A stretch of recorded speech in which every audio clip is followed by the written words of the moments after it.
Hey guys, welcome to sportsreview.com. Natalie Rydstrom here previewing day 5 top plays, the Australian Open women's singles with Joao from mvtennistipster.com. If you guys got any questions, obviously sports related, sports betting related, tennis, you name it, hashtag AskSBR, and we'll be happy to answer those questions. Joao, first of all, obviously we did have a big upset as well on the women's, obviously Novak Djokovic on the men's, Agi Radwanska. What does this say to you? Does this give a clearer path for other players? Should we look at another dark horse? What are you thinking? Well, the loss of Radwanska was a huge upset because she was one of the top favorites, and we even expected for her to reach the semifinals due to the edge that she has against Karolina Pliskova that she could face in the quarterfinals. However, in terms of the outright, it shouldn't change much because Radwanska wasn't one of the top contenders to win the title. If you look at a small group with Serena, Kerber, Muguruza, there was also Alep there, and Pliskova. Radwanska was not there because the lack of firepower in her game can be fatal for her sometimes. That's exactly what happened today against Lucic Baroni. She was just overpowered by the Croatian. Yeah, yeah. Okay, what plays are you looking at today? The first one is in a player that probably our everyone already knows, Ashley Barty Uh-huh. against Mona Bartel. We've been betting on her throughout the entire tournament. Her talent is just unbelievable, and the ability to play tennis. She makes everything look so simple on court.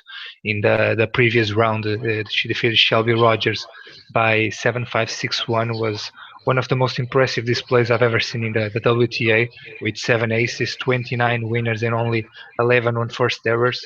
So that ratio, 29 winners and 11 unforced errors, is absolutely impressive for the WTA. And she was so cool on court. The moment was big for her, playing on a big court, a night session. But she loved the atmosphere. Uh, played her best tennis ever, and this time against Mona Bartel we expect the same. The match will take place once again in night session. This time is not even on Margaret Court Arena, which is the second court. This time it's going to be on the main stadium, the Rod Laver Arena. Barty already suffered a huge drop on the price, but still has some value at 1.82 to win. Yeah, definitely. And do you see that price to drop further?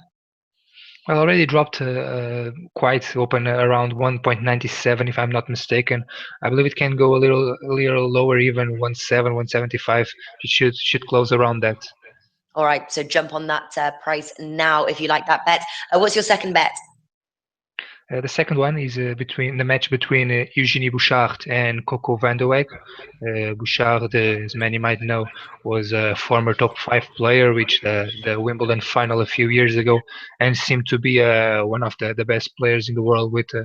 She still is one of the best players, but seemed to be one of those to fight for the big titles. But the last few years haven't been very easy for her, but the quality is there, and playing on Grand Slam events is clearly what she loves to do. Has around 69% winning record on those events, and if we look only at the WTA events, she only won 57% of those. So when playing in majors is where she finds her best tennis.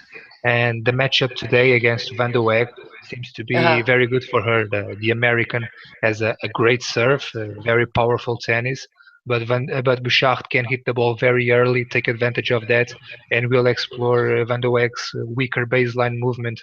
She's not very quick from the baseline. It's hard for her. She is 1 meter and 1.85 meters, so it's a very tall player, and Bouchard can clearly take advantage of that. 1.67 for the Canadian to win is a good odds to take.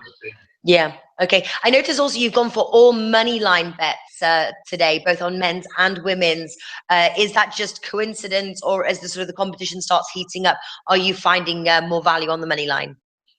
Yeah, exactly. The second round is the one that I think it's the worst to find value on money lines, because on the first we have a lot of unseeded players playing against unseeded. So we have 32 seeded players in each competition, the 32 top players, and they play Hmm. against another 32, and we still have 64 players left. will face each other. So there is still a lot of value. But in the second round, we have a lot the seed at 32 maybe if they won all against another 32 who aren't a seed in the tournament. So there the unbalanced is very high, and it's hard to find valuable money lines. Okay, all right. So that was Joao from mgtennistips.com. Stay tuned. More tennis videos coming up tomorrow, same time, and we look at day 6. Thanks for watching.